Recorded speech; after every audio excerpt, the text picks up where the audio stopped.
the people whose gears were turning when I first mentioned this. Well, hey there, welcome back. Have you ever been stood up? When people think of that, when people hear that question, they think of a date. And although I can tell you my top 10 worst dates and you'll absolutely love it, and I'm embarrassed that I actually have 10 top worst dates, I'm not referring necessarily to dating. I'm referring to a broader spectrum of just being stood up in general. And when you're stood up, where do you think you're stood up when it comes to time, energy, and resources? We all think of being stood up in time.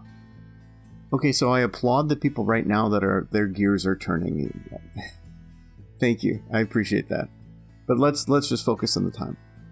The way we define being stood up in time is that you set a time to meet with someone and they don't show up. And typically, a person who's a no-show that we call someone who would stand us up is also someone who wouldn't tell us about it in advance, because obviously we wouldn't either.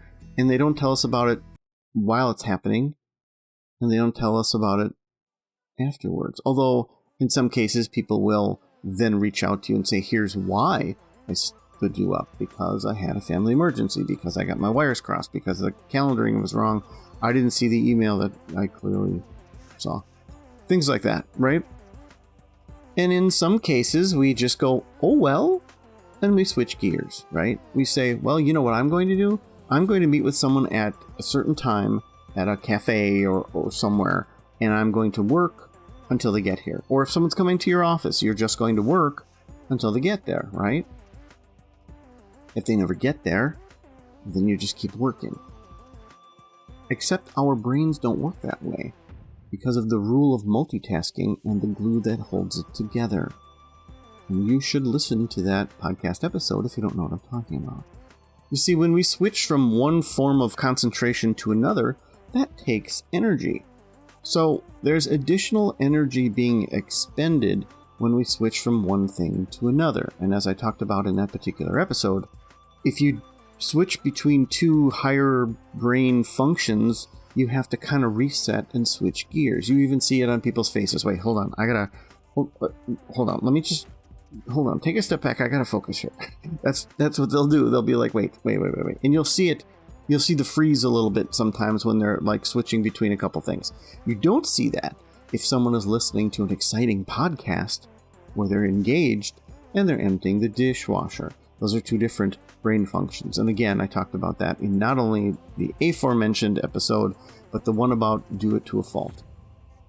If you're expecting your client or what have you to walk through the door any minute, you won't really be concentrating all that much.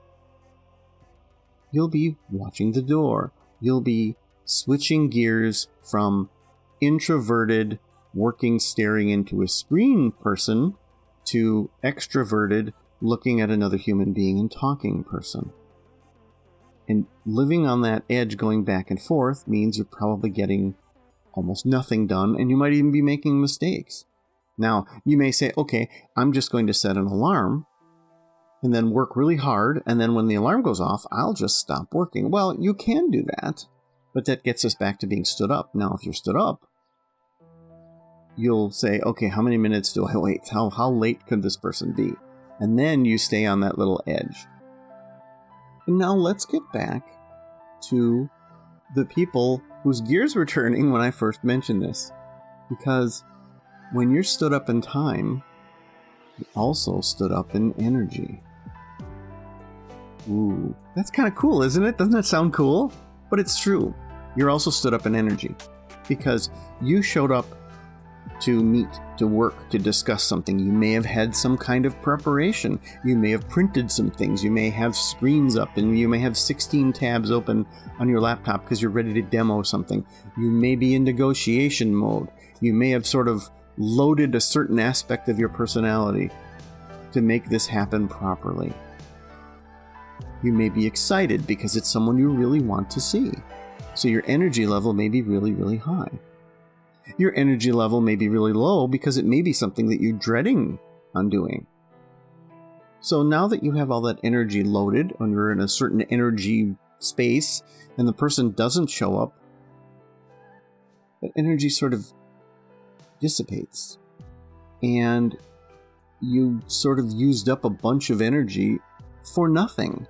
Literally nothing, because the person didn't materialize.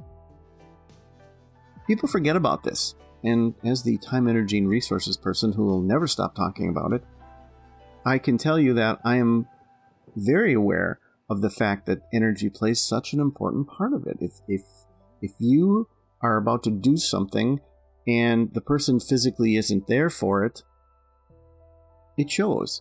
It has an impact on you, and that's okay that it has an impact on you.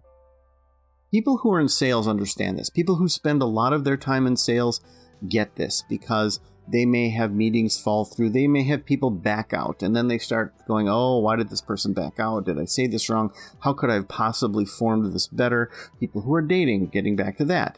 Same kind of thing, where their energy's up and their energy's down. So now that you get that, let's introduce sort of the opposite. What about somebody who stands you up in energy, but not in time? What? What does that look like, you ask? Well, you've heard someone say, oh, they didn't match my energy, right? They didn't bring their A game. I really don't like sports references. And things like that. Those are descriptions of people who showed up in time, but didn't show up in energy. And doing so can affect meetings, can affect the process of things, and in some cases it's worse than if they didn't show up at all. It's worse than if they just didn't show up in time and energy. I'm sure there are a few of us that don't like to admit that maybe we have to deal with people that we wish just wouldn't show up because they make things a bit slower. I mean, a cute example of that would be if your toddler says, I want to help you paint the wall, Dad. Okay. Obviously, you're not going to get this wall painted any faster because the toddler's helping you. In fact, most of your energy is going to go towards making sure your toddler doesn't ingest the paint or get it all over them.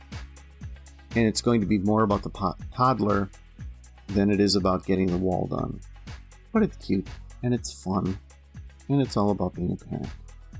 But you're not the parent of your coworkers. So that can be sort of draining.